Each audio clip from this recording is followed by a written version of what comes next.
Alors, nous sommes ici aux Esselières, un lieu qui organise des événementiels à Villejuif et qui a souhaité créer un nouvel espace d'exposition et de rencontres artistiques. Pour l'ouverture de ce nouveau lieu, le choix de la première exposition est allé vers l'auteur, photographe, poète Philippe Tagli, qui a déjà réalisé de nombreuses expositions, des publications, des éditions. Je lui laisse la parole pour, en deux mots peut-être, parler de cette exposition qui porte ce très beau titre, Comme une louve qui mord en pleurant. Donc j'ai revisité mon travail, donc il y a à peu près 16 ans de travail, et essentiellement sur les quartiers sud de Villejuif. Donc c'est un travail qui m'a été demandé par les Esselières, qui est ce lieu d'exposition. Et comme les quartiers sud sont en train d'être rénovés, puisque Villejuif c'est une ville qui est un peu coupée en deux, donc une ville avec les quartiers sud, qui sont les quartiers HLM, les quartiers populaires, et les quartiers nord qui sont un peu plus classe moyenne. Donc voilà, donc il y a à peu près 16 ans de travail. Donc c'est un travail qui se compose essentiellement de photos, 50% photos et 50% haïku. Un haïku, c'est des courts poèmes japonais. Le truc, c'est vraiment écrire des poèmes, quoi. Donc des courts poèmes. Donc c'est ça, le but, c'est de mettre une photo, de piéger la personne, du fait qu'on a une culture populaire qui est de plus en plus virtuelle, et la personne ensuite, inconsciemment ou consciemment, s'oblige à lire le poème. Donc l'exposition s'appelle Comme une louve qui pleure comme une louve qui mord. J'ai oublié le titre de mon expo. Comme une louve qui mord en pleurant. Comme une louve qui mord en pleurant. Et c'est surtout un travail qui a été fait aussi pour casser un peu l'image qui a été donnée sur nous, quoi. Puisqu'on a quand même un président, un gouvernement qui s'est fait élire grâce à la jeunesse des banlieues et grâce à la peur qu'il provoque.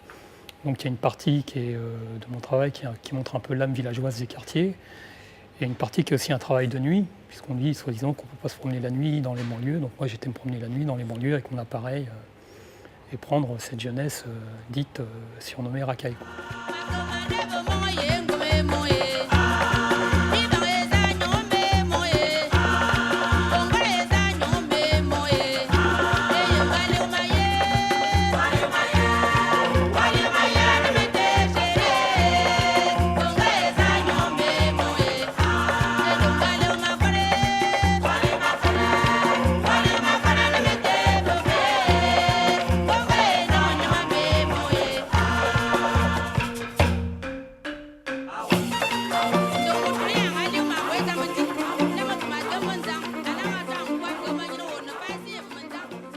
Il se compose en gros en deux parties. Une partie l'âme villageoise des cités, il y a aussi l'enfance, des photos d'enfants, donc qui montrent encore une enfance qui est protégée par son insouciance, puisque maintenant on commence à entendre des discours assez surréalistes, comme quoi il y aurait des délinquants à partir de 10, 11 ans, 12 ans, 13 ans, même qu'il faudrait même les détecter à la maternelle, alors qu'en réalité ils sont protégés par l'insouciance de l'enfance. Ce qu'il faut savoir, c'est que les cités, maintenant, c'est devenu des villages.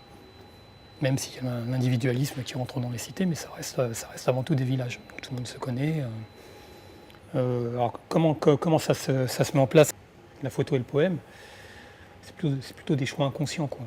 C'est-à-dire qu'il y a des poèmes qui sont écrits avant, des photos qui sont prises après, ou parfois l'inverse, des photos qui sont prises avant et des poèmes écrits après. Mais le rapport, c'est que avant je faisais des expositions, mais que des expositions de poèmes. Et je me suis rendu compte que les gens ne lisaient pas les poèmes, ça les fatigue, quoi. Et que la culture populaire, elle est de plus en plus virtuelle, quoi. C'est-à-dire que l'image, ça commence à devenir une écriture. Mais la véritable force, moi je pense qu'elle est dans l'écriture, puisqu'on dit que la naissance de la civilisation commence à la naissance de l'écriture. Et je me suis rendu compte que la photo, en vérité, c'était un véritable piège visuel qu'obligeait inconsciemment la personne à lire le poème, quoi. C'est-à-dire qu'elle voulait en savoir plus, donc elle s'oblige à lire le poème.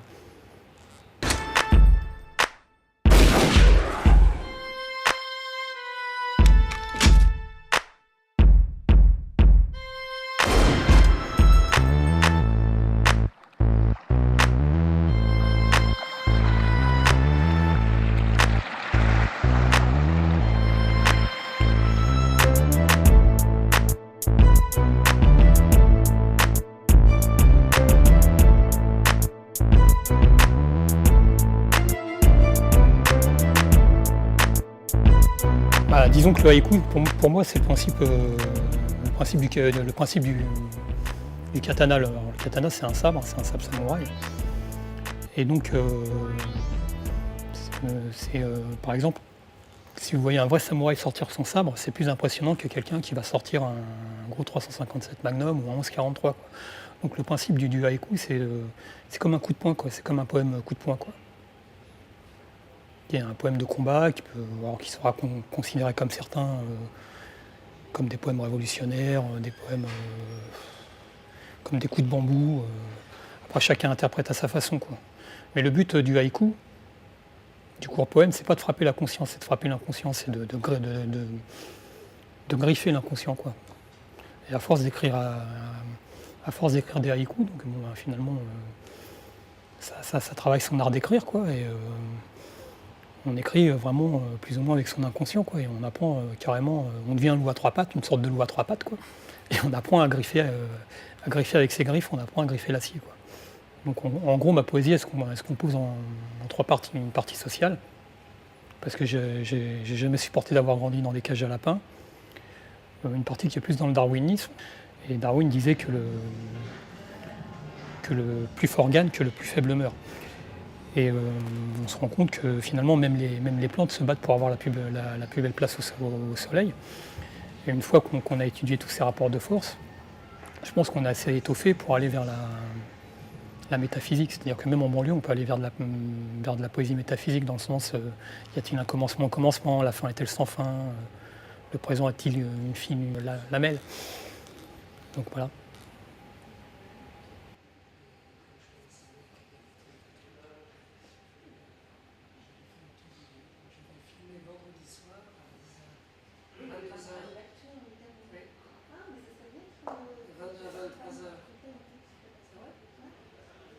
Je vais y être, je pense, à partir de 9h pour préparer, avec la caméra. Puis je le filme. Oui, puis il y a les bouquins. Est-ce que tu veux mieux? J'y serai vendredi. Sur Barque-Marie? On aura une marée par ça. Ah oui, parce que vous êtes aussi à la campagne. Ah oui, je crois qu'il y a l'espace. D'accord. Anne-Marie dans ce truc-là? Oui, Si elle avait été à Paris, peut-être. Je pense que parmi les commentaires, c'est une expo qui, je pense, marque beaucoup par ces textes que Philippe appelle ces haïkus, et que je crois que c'est dans cette alliance, oui, des mots et de ces images-là que l'exposition adhère, et on passe de la colère au rêve, parce que le rêve est très très très présent dans cette exposition, de la tendresse au rêve, à la colère, tout ça se mélange.